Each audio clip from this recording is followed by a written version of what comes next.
ओम श्री भगवत वासुदेवाय नमः। राधे राधे। जय श्रीमन नारायण। आज हम सुनेंगे पुरुषोत्तम मास महात्म अध्याय 22।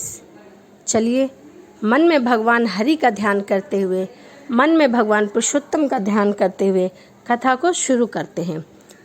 धृतधर्मा बोला, राजा हे तपोधन, पुरुषोत्तम मास के व्रतों के लिए विस्तार पूर्वक नियम है, वह कहिए। भोजन क्या करना चाहिए और क्या नहीं करना चाहिए, और व्रती को क्या करना चाहिए, इसका क्या विधान है।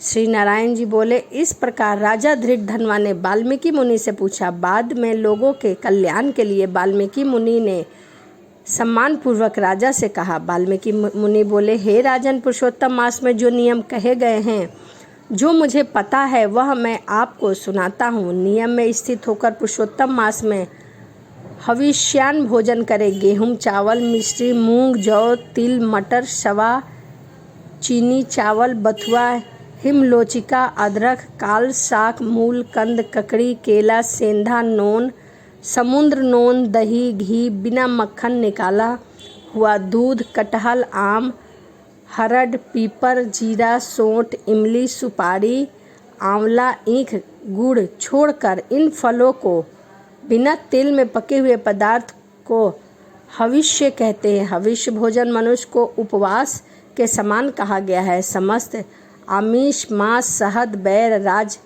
राजमासिदिक, राई और मादक पदार्थ, दाल, तिल का तेल, लाह से दूषित, भाव से दूषित, क्रिया से दूषित, शब्दों से दूषित अन्य को त्याग करे।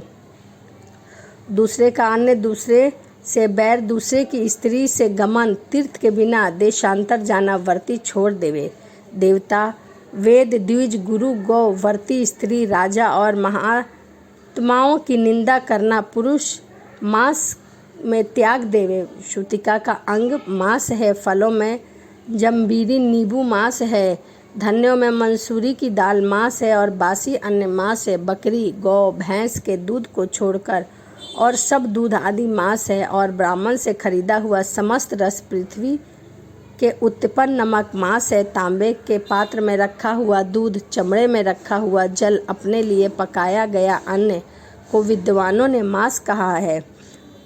पुरुषोत्तम मास में ब्रह्मचर्या, पृथ्वी में शयन, पत्रावली में भोजन और दिन के चौथे पहर में भोजन करे। भोजन के उपरांत पुरुषोत्तम मास में रजोज्वाला स्त्री, अनंत्य, मलेच्छ, पतित, संस्कारहीन, ब्राह्मण से द्वेष करने वाला, वेद से गिरा हुआ, इनके साथ बातचीत न करें। इन लोगों से देखा गया और काक पक्षी से देखा गया सूतक का अन्न 2 बार पकाया हुआ और भुजे हुए अन्न को पुरुषोत्तम मास में भोजन नहीं करे। प्याज, लहसुन, बथुआ, छत्रास, गाजर, नालिक, मूली, इनको पुरुषोत्तम मास में त्याग देवे। इति इस पदार्थों को समस्त व्रतों में हमेशा त्याग दे। विष्णु भगवान के प्रदक्षिणा अपनी शक्ति के अनुसार आदि व्रतों को करे। आंवला के फल, नारियल, अलाम्बू, परवल, बेर, चर्म साग, बैगन, आजिक, बल्ली और जल में उत्पन्न होने वाले साग, प्रतिपद आदि तिथियों में क्रम से इन सागों का त्याग करे। गृहस्थ श्रमी रविवार को आंवला सदा ही त्याग करे। पुरुषोत्तम भगवान में प्रदक्षित जिन जिन वस्तुओं का त्याग करे, उन वस्तुओं को प्रथम ब्राह्मण को देकर फिर हमेशा भोजन करे। व्रती कार्तिक और माघ में इन नियमों को करे। हे राजन, व्रती नियम के बिना फलों को नहीं प्राप्त कर सकता। यदि शक्ति है तो उपवास करके पुरुषोत्तम का व्रत करे, अथवा धृत पान करे और दुग्ध पान करे, अथवा बिना मांगे जो कुछ मिल जाए उसको भोजन करे, अथवा व्रत करने वाला यथाशक्ति फलहार आदि करे, जिसके व्रत भंग न हो। विद्यमान इस तरह व्रत का नियम धारण करे। पवित्र दिन प्रातःकाल उठकर पूर्वाह की क्रिया को करके भक्ति में श्री कृष्ण भगवान का हृदय में स्मरण करता हुआ नियम को ग्रहण करे। हे भूपेंद्र, उपवास, व्रत, नक्त व्रत और एक भुक्त, इनमें से एक का निश्चय करके ही व्रत को करे। पुरुषोत्तम मास में भक्ति से श्री भागवत का श्रवण करे, उस पुण्य को ब्रह्मा कभी कहने में समर्थ नहीं होंगे। श्री पुरुषोत्तम मास में लाख तुलसी दल में शालिग्राम का पूजन करे तो उनका अनंत पुण्य होता है। श्री पुरुषोत्तम मास के कथा अनुसार व्रत में स्थित व्रती को देखकर यमदूत सिंह को देखकर हाथी के समान भाग जाता है। हे राजन, यह पुरुषोत्तम मास व्रत 100 यज्ञों से भी श्रेष्ठ है, क्योंकि यज्ञ के करने से स्वर्ग की प्राप्ति होती है और पुरुषोत्तम मास व्रत करने से गौलोक को जाता है। जो पुरुषोत्तम मास व्रत करता है उसके शरीर में पृथ्वी के जो समस्त तीर्थ और क्षेत्र हैं तथा संपूर्ण देवताएं हैं वो सभी निवास करते हैं।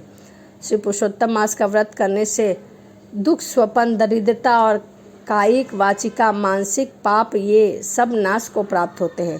पुरुषोत्तम भगवान की प्रसन्नता के लिए इंद्र आदि देवता पुरुषोत्तम मास व्रत में तत्पर हरिभक्त की विद्या से रक्षा करते हैं। पुरुषोत्तम मास व्रत को करने वाले जिन जिन स्थानों पर निवास करते हैं वहाँ उनके सम्मुख भूत, प्रेत, पिशाच आदि नहीं रहते। हे राजन, इसी प्रकार जो विधि पूर्वक पुरुषोत्तम मास व्रत को करेगा उस मास व्रत के फलों को यथावर्थ रूप से कहने के लिए साक्षात शेषनाग भगवान श्री समर्थ नहीं है। श्री नारायण बोले, जो पुरुषों में श्रेष्ठ पुरुष मन में अत्यंत आदर के साथ इस प्रकार पुरुषोत्तम मास व्रत को करता है वह पुरुषों में श्रेष्ठ अत्यंत प्रिय होकर ऋषिकेश्वर पुरुषोत्तम भगवान के साथ गौलोक में आनंद करता है। इति श्री बृहन्नारदीय पुराणे पुरुषोत्तम मास से अध्याय 22 समापम। श्री हरिशरणम।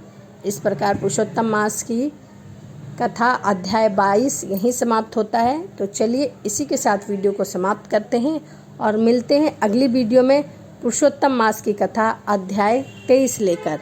राधे राधे। जय श्रीमन नारायण।